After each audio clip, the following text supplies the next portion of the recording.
አንጸባራቂው የዋሸራ የደጋዳሞት ፈረስ ቤት ኦፕሬሽን ድል ምስራቅ እዝ በተሰማራባቸው የግዳጅ ቀጠናዎች ባደረገው ጸረ ሽምቅ ስምሪት ውጤት ማስመዝገቡን በመግለጫው አስታውቋል።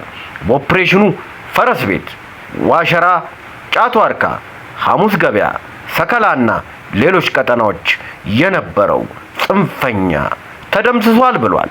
እዙ ከክልሉ የጸጥታ ኃይልና ከአጎራባች ካሉ እዞች ጋር በመቀናጀት ጽንፈኛው ቡድንን ለማጥፋት በጸረ ሽምቅ ስምሪት በመሰማራት የጠላትን ፍላጎት በማክሸፍ በቀጠናው አንጻራዊ ሰላም እያሰፈንኩ ነኝ ብሏል።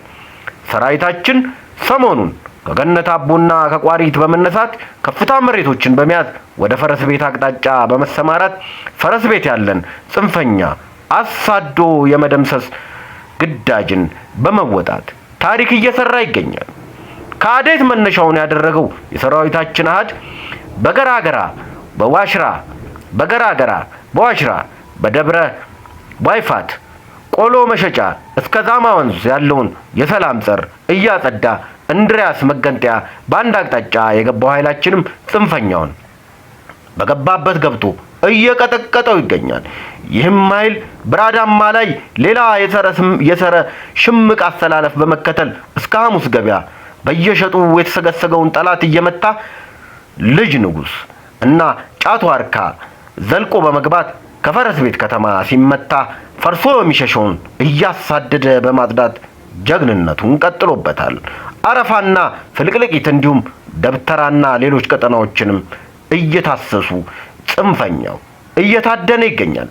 መነሻውን አርብ ገበያ ወይም ብር አዳማ በማድረግ በዋሸራ መገንጠያ ጀምሮ እስከ ወይብኝ ነጭዋና ቴሌ በጥልቀት ሐሙስ ገበያ የሰፈረን ጠላት በጸረ ሽምቅ ውጊያ በመደምሰስ ቀጠናውን ተቆጣጥሯል። ከሐሙስ ገበያ ወደ ጉድባ ሰከላ ያለን ጠላት በማጥቃት በጆይንት ኦፕሬሽን ፈረስ ቤት ዙሪያ ያለን ጠላት በመምታት የጽንፈኛውን ቡድን በማዛባት ግዳጁን በመወጣት ላይ ይገኛል። ሌላው ኃይል ዋሽራ ያለውን ጠላት በጸረ ሽምቅ ስምሪት መደምሰስ ከዋሽራ እስከ ዋይፋት ከደብረ መድኃኒት እስከ ጉምራ ወንዝ ድረስ ከገራገራ ቆሎ መሸጫ ዛማ እስከ አስተሪው ያለን ጠላት ከገባበት ገብቶ ሕግ እያስከበረ ይገኛል። በእነዚህ ስምሪቶች የወረዳና የቀበሌ ጸጥታ ኃይሎች ህዝባዊ ወገኝተኝነታቸውንና ለሕግ መከበር ያላቸውን ጽኑ እምነት በተግባር አሳይተዋል። ከክልል ጀምሮ በየደረጃው የሚገኙ አመራሮች ኃይላችን የተሰጠውን ጸረ ሽምቅ ግዳጅ እንዲወጣና ሰላም የማስፈን ተግባራቶችን በአግባቡ በማከናወን ለዚህ ኦፕሬሽን መሳካት የበኩላቸውን አስተዋጽኦ አበርክተዋል። በዚህ የተቀናጀ የተጠና ኦፕሬሽን ጽንፈኛው ብዙ ተዋጊዎች ተደምስሰውበታል። የተለያዩ የጦር መሳሪያዎችም ተማርከውበታል። ከህዝብ ዘርፎ ሲጠቀምባቸው የነበሩ 7 የተለያዩ ተሽከርካሪዎች በቁጥጥር ስር ሲውሉ 11 ሞተር ሳይክሎችም ራሱ አውድሟቸዋል። በዚህ በብልሃትና በተጠና መንገድ በተመራ ኦፕሬሽን ጽንፈኛው ከህዝብ ተነጥሎ መመታት ተችሏል።